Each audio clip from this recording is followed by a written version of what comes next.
The mining station floated in the darkness of space like a metal spider. Red lights blinked along its arms, warning ships to stay away. Inside the station, workers dug deep into rocks, looking for rare metals. They worked day and night, never stopping. But tonight, death walked through the station's halls. Veltar moved like a shadow. His scaled skin was dark green, almost black in the dim light. He was tall and thin, with long arms that ended in sharp claws. His yellow eyes could see in the dark better than any human. He wore no armor, carried no heavy weapons. He did not need them. The reptilian assassin pressed himself against the wall as two guards walked past. They talked about their families, back home. They laughed about something funny their children had done. Veltar felt nothing as he listened. To him, they were just obstacles. Nothing more. He waited until their footsteps faded away. Then he moved again. Veltar had been hunting for 3 days. His target was Director Gorth, a fat alien who stole money from the mining company. Gorth lived in the station's center, in rooms with thick walls and many guards. Most killers would never get close to him. But Veltar was not most killers. He climbed through air vents like a snake. The metal was cold against his skin, but he did not mind. Cold meant nothing to him. Heat meant nothing. Pain meant nothing. Only the job mattered. The vent opened into a storage room. Veltar dropped down without making a sound. Boxes of food and supplies filled the room. He moved between them, checking. His small computer. The device showed him where all the guards were. Red dots moved on a map of the station. Veltar had hacked the station's systems 2 days ago. Now he knew everything. Where the guards walked, when they changed shifts, where the cameras looked. He had planned every step. The door to the storage room opened with a soft hiss. Veltar looked out into the hallway. Empty.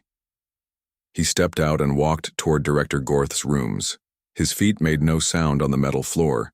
A camera hung from the ceiling ahead. Veltar pressed a button on his computer. The camera turned off for exactly 30 seconds. He ran past it and pressed another button. The camera turned back on.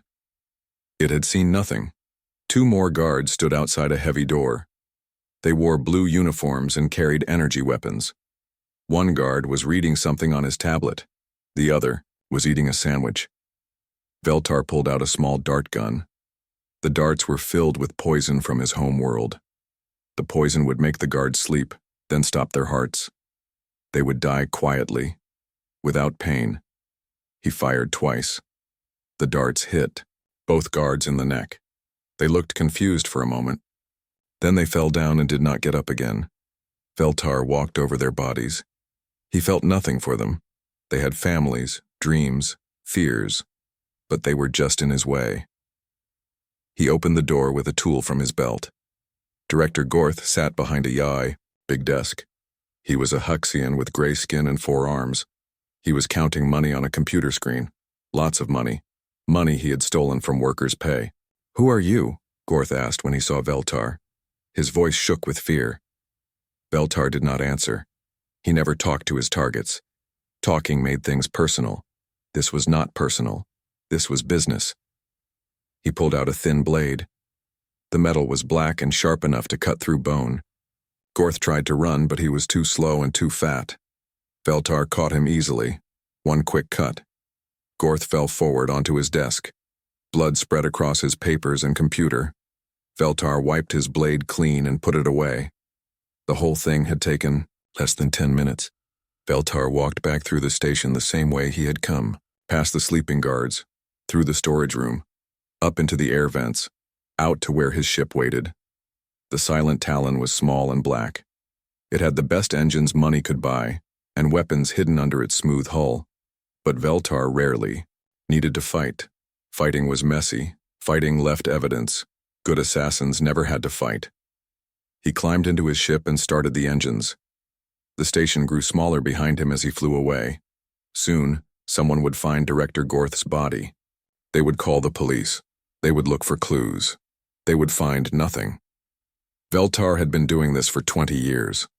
He had killed 847 beings from dozens of different worlds. He had never been caught. He had never failed. The Galactic Assassins Guild called him their best member. Other killers worked for money or revenge. They got angry. They made mistakes. Veltar worked for perfection. Every job was a puzzle to solve. Find the target, plan the approach, execute the plan, leave without a trace. He felt no guilt about the people he killed. Guilt was a weakness. Emotions were weaknesses. His people, the Kethri, had learned this long ago. They were hunters by nature. They did not feel sorry for their prey. Back in his ship's main room, Veltar sat down at his computer. He sent a message to the guild. Contract 847 completed. Target eliminated. No witnesses. The reply came quickly. Payment transferred. New contract available. Highest priority. Veltar opened the new contract file. His yellow eyes read the details. Target: Lee Dae-ho. Species: human. Location: New Busan, Kepler sector. Payment: 1 million credits.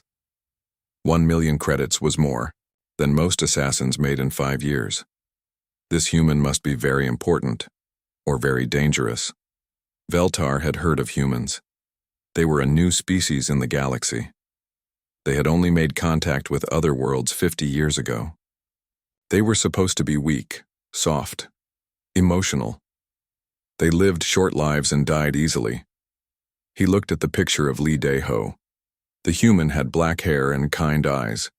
He looked middle-aged, maybe 40 or 50 years old. There were lines around his eyes like he smiled often. He did not look dangerous. The file said Lee Dae-ho was hiding on New Busan. He ran some kind of center for refugees, people who had lost their homes in the wars. Veltar did not understand why anyone would help refugees for free. There was no profit in it, but it did not matter. The job was simple.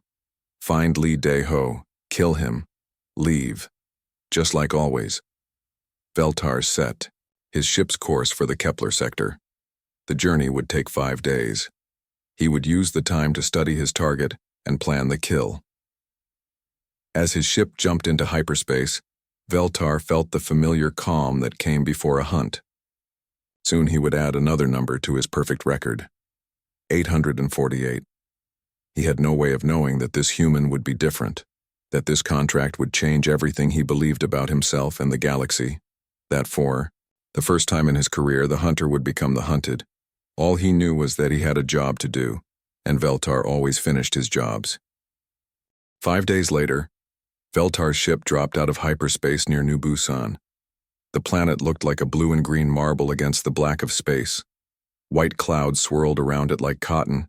It reminded him of Earth, the human home world he had seen in pictures. New Busan was bigger than most colony worlds. Cities covered large parts of the land.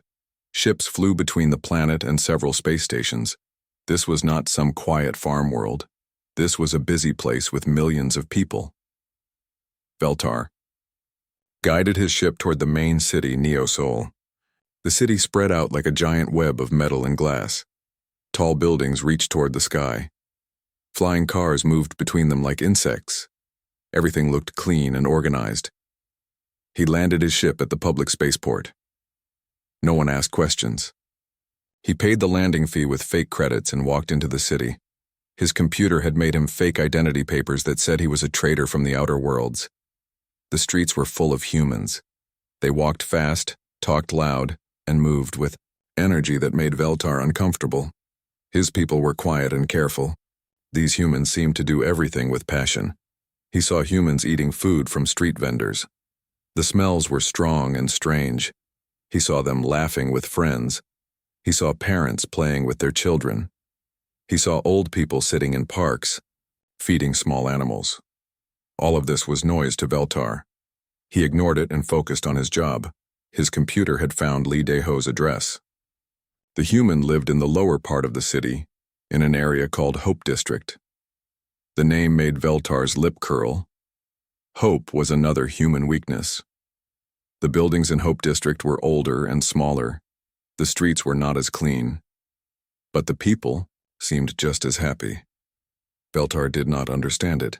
He found the refugee center on Park Street. It was a large gray building with many windows. A sign by the door said, "New Dawn Refugee Center," in several languages. People went in and out all day long. Veltar rented a room in a hotel across the street. From his window, he could watch the center. He set up his equipment and began to study his target. Lee Dae-ho arrived at the center every morning at 8 o'clock. He was exactly like his picture, middle-aged with kind eyes and black hair that was turning gray. He wore simple clothes and carried a worn bag. For the first day, Veltar just watched. He noted when Lee Dae-ho arrived, when he left, who he talked to. This was normal. Every target had patterns. Veltar would find the pattern, then use it to make his kill. But something strange happened on the second day. Veltar was watching through his special telescope when alarms started ringing. Military ships appeared in the sky above the city. They were not human ships. They were black and sharp with red markings on their sides. Hegemony forces, Veltar said to himself. The hegemony was a group of alien races that wanted to control the galaxy. They had been fighting a war with the free worlds for 10 years. The ships landed near the refugee center. Soldiers in black armor got out. They carried heavy weapons and moved in perfect formation. Veltar counted 30 soldiers. More than enough to take whatever they wanted. He expected Lee Dae-ho to run. Any smart person would run when enemy soldiers arrived. Instead, the human did something that made Veltar lean forward in surprise. Lee Dae-ho stepped outside the center. He stood in front of the building with his arms spread wide.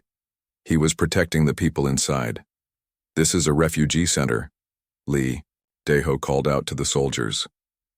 "These people are not fighters. They are families looking for safety." The lead soldier, a tall creature with 4 arms, laughed. "We care nothing for your safety, human. We want the Altarian refugees. Give them to us and we will leave." "No," Lee Dae-ho said simply. Veltar blinked his yellow eyes. The human was not armed. He had no armor. 30 enemy soldiers pointed weapons at him, and he said no. What happened next made Veltar question everything he knew about humans. Lee Dae-ho did not fight the soldiers himself. Instead, he started talking into a small radio. Within minutes, people began coming out of buildings all around the area. They were not soldiers. They were ordinary humans, shop owners, workers, parents with children, but they all carried weapons. A woman with short black hair ran up to Lee Dae-ho. "Park Min-ho and his team are coming from the north," she said. "Kim Soo-jin is bringing her. People from the east. We have them surrounded." Veltar watched in amazement as the humans organized themselves. They moved like they had practiced this many times. They set up positions on rooftops and behind cars. They coordinated their attacks with hand signals. The hegemony soldiers suddenly found themselves outnumbered 3-1. The battle was quick and brutal. The humans fought like they were protecting their own children. They took risks that no trained soldier would take. They helped wounded friends even when enemy fire was coming at them. In 15 minutes, it was over. The hegemony soldiers were dead or running back to their ships. The humans had won, but that was not what shocked Veltar the most. After the battle, Lee Dae-ho went to check on every person who had been hurt. He knelt beside a wounded hegemony soldier, one of the enemies, who had just tried to kill him. The soldier was dying. Lee Dae-ho gave the alien soldier water. He held the creature's hand as it died. He closed its eyes with respect. "Why?" Veltar whispered to himself. The human had just fought this soldier. Why show kindness to an enemy? For the next 3 days, Veltar watched Lee Dae-ho more carefully. He saw the human work 18 hours every day. He helped refugees find homes. He gave them food and clothes. He taught their children how to read. Lee Dae-ho never asked for payment. He used his own money to buy supplies. When he did not have enough money, he gave away his own food. Veltar saw him comfort a crying child whose parents had died in the war. The child was not human. It was a small, blue creature with big eyes. Lee Dae-ho held the child and sang a soft song until it stopped crying. He saw Lee Dae-ho argue with city officials who wanted to close the refugee center. The human stood in their office for 6 hours, refusing to leave until they agreed to let the center stay open. He saw Lee Dae-ho give his own coat to an old alien woman who was cold. The woman blessed him in her language. Lee Dae-ho smiled and said, "Thank you," even though he probably did not understand her words. On the 4th day, Veltar put down his telescope and sat back in his chair. His hands were shaking slightly. This had never happened before. In 20 years of killing, he had studied hundreds of targets. Politicians who stole money, crime bosses who hurt innocent people, soldiers who enjoyed war too much. They were all selfish. They all cared only about themselves. Lee Dae-ho was different. The human could have lived a comfortable life. He had been a military hero during the early days of the war. He could have asked for medals and rewards. Instead, he spent his time helping strangers who could give him nothing in return. Veltar did not understand it. His people, the Kethri, only helped family members. Helping strangers was stupid. It was wasteful. It was weak. But Lee Dae-ho did not seem weak. He had organized the defense of the refugee center like a general. He had stood up to government officials like a politician. He worked harder than any person Veltar had ever seen. The assassin looked at his weapons. His blade was sharp and ready. His dart gun was loaded with poison. He could complete this contract easily. Lee Dae-ho walked the same route every morning. It would be simple to kill him. So why was Veltar still sitting in his hotel room? For the first time in his career, the galaxy's most lethal assassin felt something he had never felt before. He felt doubt, and that doubt would change everything. Veltar spent 3 more days watching Lee Dae-ho. Each day made him more confused. The human did things that made no sense to the assassin's cold mind. On the 5th day, Lee Dae-ho helped an injured Gethron worker who had fallen from a building. The worker was poor and could not pay for medical care. Lee Dae-ho used his own money to take the worker to a hospital. He stayed with the alien until the doctors said he would be okay. On the 6th day, Lee Dae-ho found 3 human children stealing food from his center. Instead of calling the police, he sat down with them. He learned that their parents had died, and they had no home. He gave them beds in the center and promised to help them find new families. On the 7th day, Veltar watched Lee Dae-ho argue with a rich human businessman. The man wanted to buy the land where the refugee center stood. He offered Lee Dae-ho a lot of money, enough to make him rich for life. "Think about it," the businessman said. "You could retire, live in comfort, stop worrying about all these aliens." Lee Dae-ho looked at the man for a long moment. Then he said, "These people are not aliens to me. They are my family. This center is their home. It is not for sale." This businessman left angry. Lee Dae-ho went back to his work like nothing had happened. That night, Veltar sat in his hotel room and tried to understand. He had killed people for much less money than the businessman had offered, but Lee Dae-ho had turned it down without even thinking about it. Why? Veltar opened his computer and searched for information about Lee Dae-ho's past. What he found made him even more confused. Lee Dae-ho had been born on Earth in the country called South Korea. He had joined the military when he was young. When the Hegemony War started, he became a commander. He was very good at his job. He won many battles and saved many lives, but then Veltar found something that made him stop reading. Lee Dae-ho had a family, a wife named Han So-young and 2 children, a son named Lee Jun-woo and a daughter named Lee Eun-ji. They were all dead. The Hegemony had attacked Earth's moon colonies 5 years ago.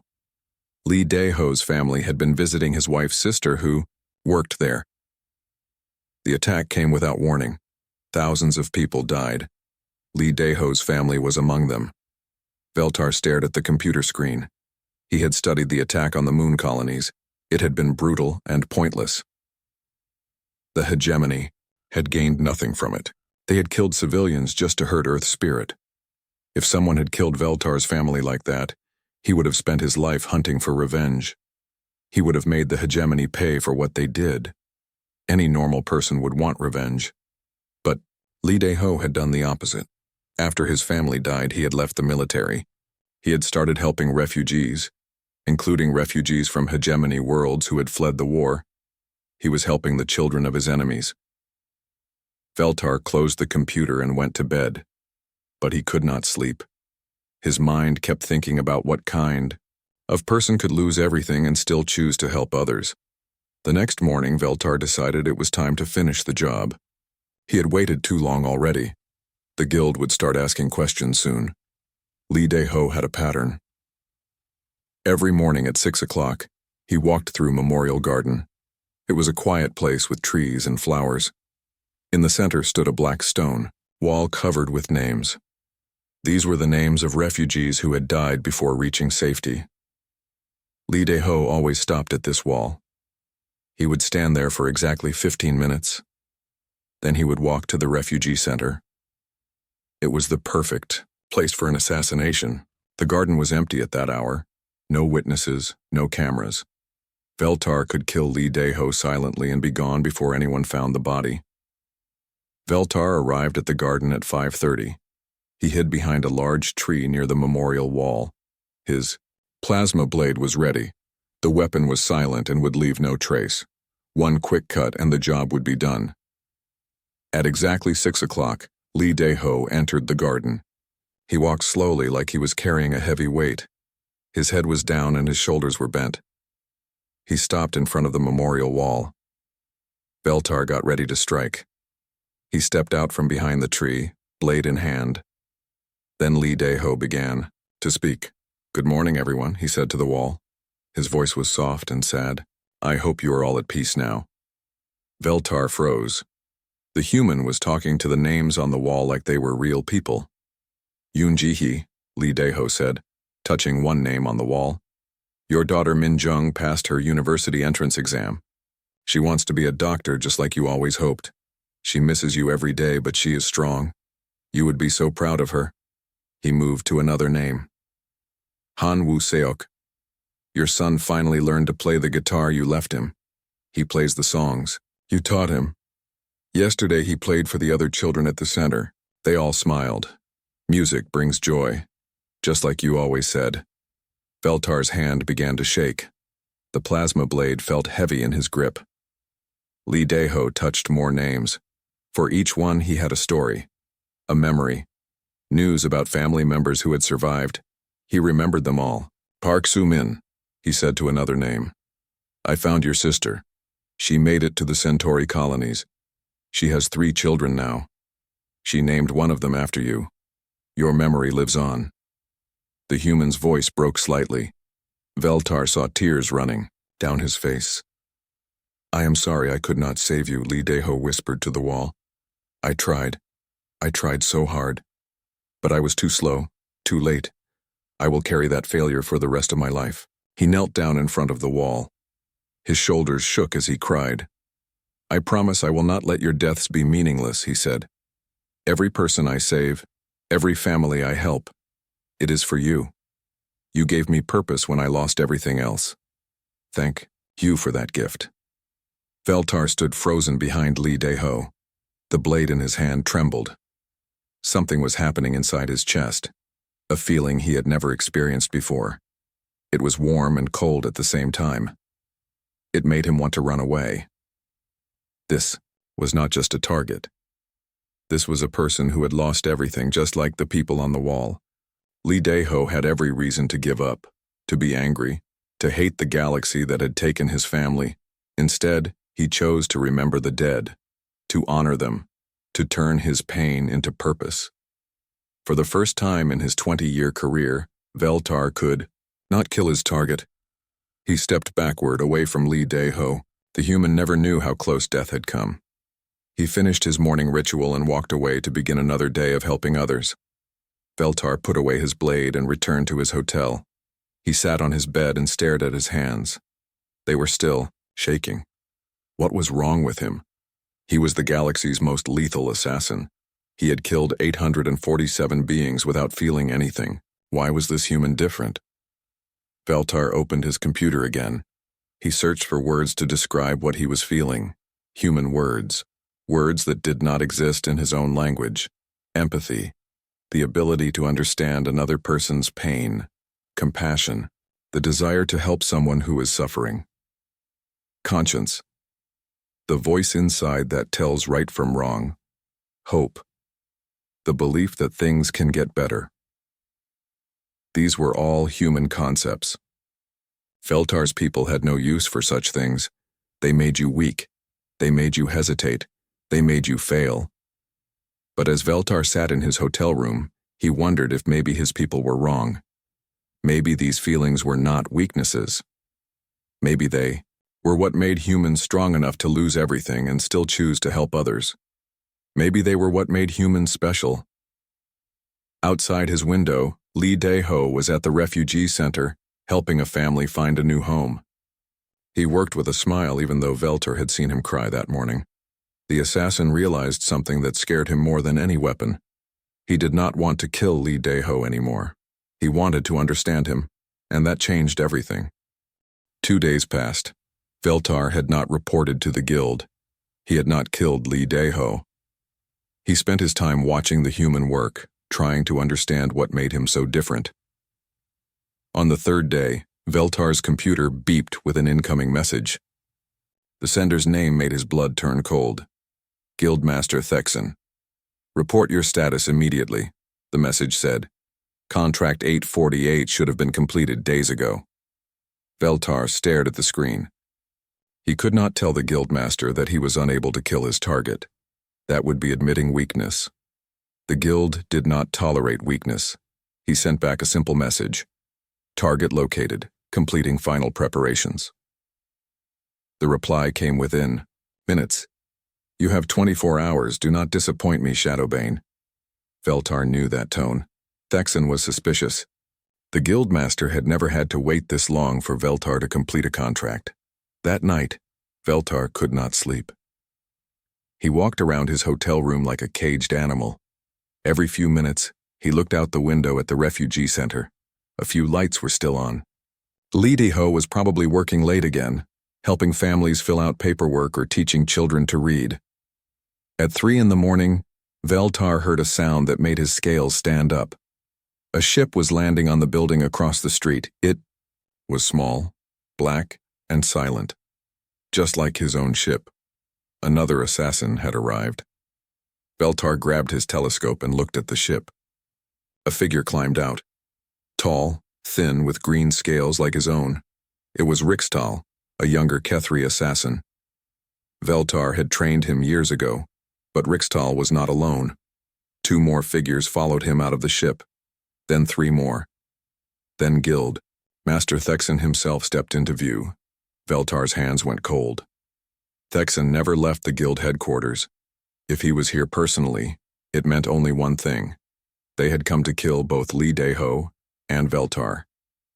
The guild did not tolerate failure, and they definitely did not tolerate assassins who went soft. Veltar watched through his telescope as the guild team set up equipment on the rooftop. They had brought heavy weapons, energy cannons that could destroy buildings. They were not planning a quiet assassination. They were planning a massacre. Veltar realized they would kill everyone in the refugee center. Hundreds of innocent people would die just to make sure Lee Dae-ho was dead. For the first time in his life, Veltar felt anger that was not cold and controlled. This anger was hot. It burned in his chest like fire. He grabbed his weapons and communication device. Then he did something he had never done before. He called his target. Lee Dae-ho answered on the 2nd ring. Hello? This is Veltar, the assassin said. I am the one who has been watching you for the past week. We need to meet. Now. There was silence on the other end. Then Lee Dae-ho said, I know who you are. I have known since the 3rd day. Where? Do you want to meet? The old warehouse on Factory Street. Come alone. I will be there in 20 minutes. Veltar was surprised. The human was not afraid. He was not calling for help. He was just coming to meet the person who had been sent to kill him. The warehouse was empty and dark. Veltar arrived first and waited in the shadows. When Lee Dae-ho walked in, he was carrying a small bag. You came, Veltar said, stepping into the light. Li Deho looked at him without fear. The human was smaller than Veltar, older, with no weapons, but he stood straight and calm. "You have been watching me for a week," Li Deho said. "You could have killed me many times, but you did not. Why?" Veltar did not answer. Instead, he asked his own question. "Why are you not afraid of me?" Li Deho smiled sadly. "Because I have seen you leave food outside the children's shelter. I have seen you watch the kids play and almost smile. Whatever you came here to do, you are fighting against it. That tells me you are not a monster." The human reached into his bag and pulled out a thermos and 2 cups. "I brought tea. Would you like some?" Veltar stared at him. This man knew he was talking to the galaxy's most dangerous assassin, and he was offering tea. "My name is Li Deho," the human said, pouring the tea. "What is your name?" "Veltar," the assassin said without thinking. "Nice to meet you, Veltar. Please, sit down." Veltar found himself sitting across from his target, accepting a cup of hot tea. The warm liquid tasted good. He had not realized how tired he was. "Someone hired you to kill me," Li Deho said. "It was not a question." "Yes. But you cannot do it." Veltar's hands tightened around the cup. "I do not understand why. I have killed 847 beings. You should be number 848. "But I am not," Li Deho said gently, "because you have seen something in me that your other targets did not have." "What?" "Hope," Li Deho said. "You have seen that even after losing everything, a person can choose to build instead of destroy, to help instead of hurt, to love instead of hate." Veltar felt that strange warmth in his chest again. "My people do not understand love. We think it makes you weak." "Maybe it does make you weak in some ways," Li Deho agreed. "But it also makes you strong in others. Love gave me a reason to keep living after my family died. Love for the refugees gives me strength to work 18 hours a day. Love for strangers? They are not strangers to me. They are people who have lost everything, just like I did. When I help them, I honor my family's memory. I turn my pain into something good." Veltar stared into his tea. "I have never felt anything like that." "You are feeling it now," Li Deho said. "That is why you cannot kill me. Your heart is learning to care." Before Veltar could answer, his communication device beeped. A message from Thexon. "You have 1 hour to complete the contract and return to your ship. If you do not, we will complete it for you." Veltar showed the message to Li Deho. The human read it and nodded. "How many of them?" Li Deho asked. 6, including the guildmaster. They have heavy weapons. And they will kill everyone in the center to make sure I die. "Yes." Li Deho stood up and activated his own communication device. "Cho Yun-young, this is Li Deho. Code Red. Evacuate the center immediately. Contact Bei Sung-ho and tell him we need all available militia units at Factory Street in 1 hour." He turned off the device and looked at Veltar. "I am not going to run and hide while innocent people die because of me." "You cannot fight them," Veltar said. "They are professional killers." "Maybe," Li Deho said, "but I have something they do not." "What?" "Friends. People who care about each other. People who will fight to protect what matters." Veltar felt something crack inside his chest. For 20 years he had worked alone. He had trusted no one. He had cared about nothing except completing contracts. But now, looking at this human, who was willing to die for strangers, Veltar made a choice that surprised him. "I will help you," he said. Li Deho smiled. "I was hoping you would say that." Outside the warehouse, Veltar could see lights moving toward them. The guild team was coming. Soon, the battle would begin. For the first time in his life, Veltar would fight to save lives instead of taking them. He did not know if they could win, but he knew one thing for certain. He would rather die fighting alongside Li Deho than live as the galaxy's most perfect killer. The hunter had become the protector, and that changed everything. Veltar and Li Deho had spent an hour preparing. The human had called his friends, militia members, security guards, and ordinary citizens who cared about the refugee center. They came without hesitation, carrying whatever weapons they could. Fine. Bei Sung Ho arrived with 15 militia fighters. Kang Mi-rae brought her security team from the spaceport. Even shop owners and teachers came to help. They all knew Li Deho. They all wanted to protect him. How many are we fighting? Bei Sung Ho asked. 6 professional assassins with military grade weapons, Veltar answered. Some of the humans looked scared, but none of them left.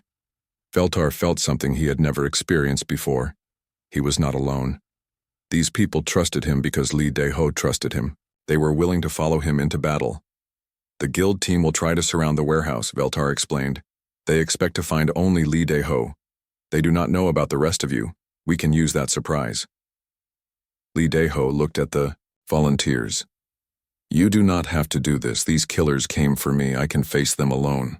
No, said Cho Yun-young, the security chief from the refugee center. You have given everything for us. Now we give something back. We are family, added Kang Mi-rae.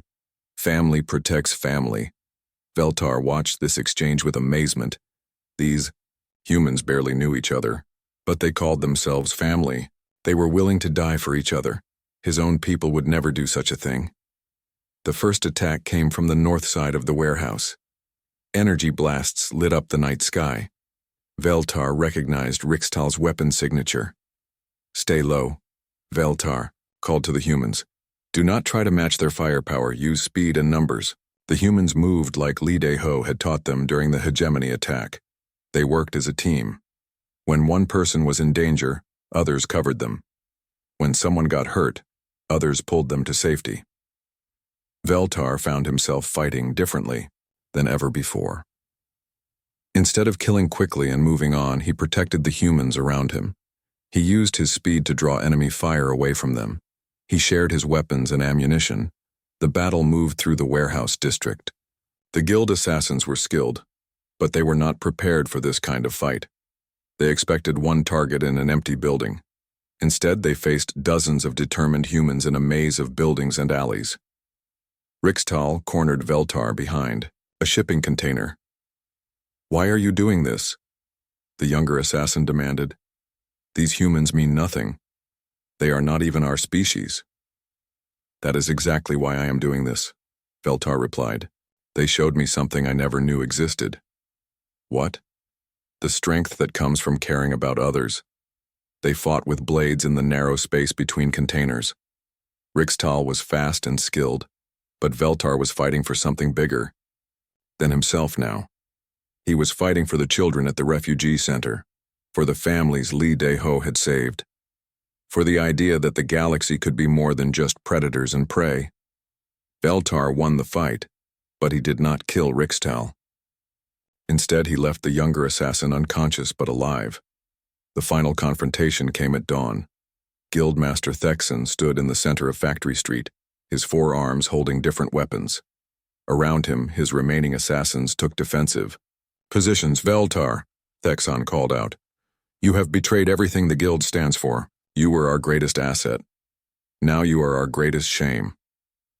Veltar stepped out into the street. Li Deho walked beside him. Behind them came the human volunteers, wounded but not defeated. I was never your greatest asset, Veltar said. I was your greatest slave. You made me into a machine that only knew how to kill. These humans showed me how to live. Thexan laughed, a harsh sound like breaking glass. Humans. They are weak. They feel too much. They care about things that do not matter. Yes, Veltar agreed. They feel. They care. And that makes them stronger than any of us. Prove it, Thexan snarled. The guildmaster raised all 4 weapons and fired at once.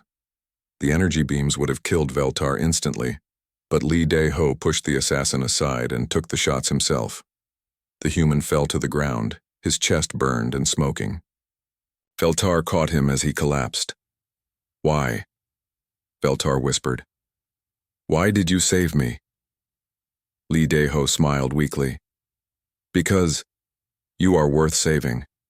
Everyone is worth saving. Veltar felt something break inside his chest. But this time, it was not his resolve breaking. It was the wall around his heart. For the first time in his life, Veltar cried. The sound that came from his throat was terrible and beautiful. It was 20 years of suppressed emotion pouring out at once. It was the sound of a soul learning to feel. When Veltar looked up at Thexon, his yellow eyes burned with something the guildmaster had never seen before. Righteous anger.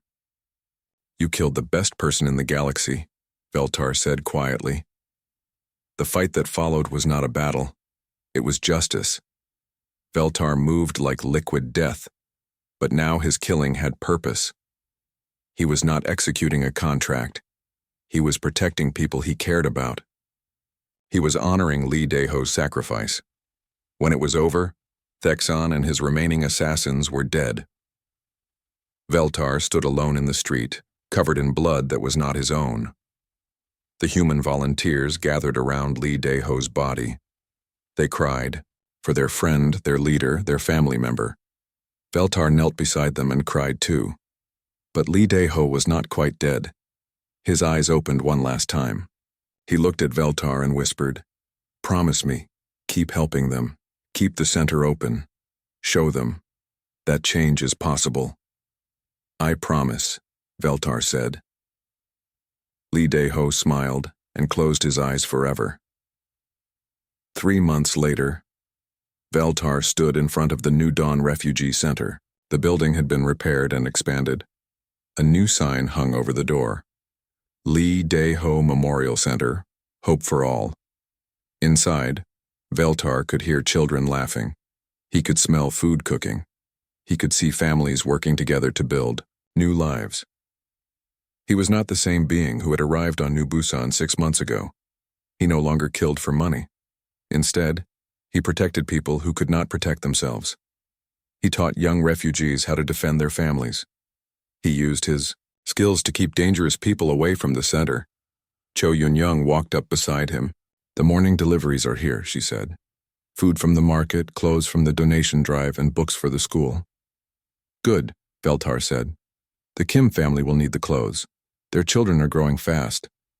It still felt strange to care about such small things, but Veltar was learning that small things mattered. Each family helped, each child fed, each life saved. They all mattered. His communication device beeped, a message from an unknown sender. "I heard what you did on New Busan. I am a guild assassin who wants to change. Can you help me?"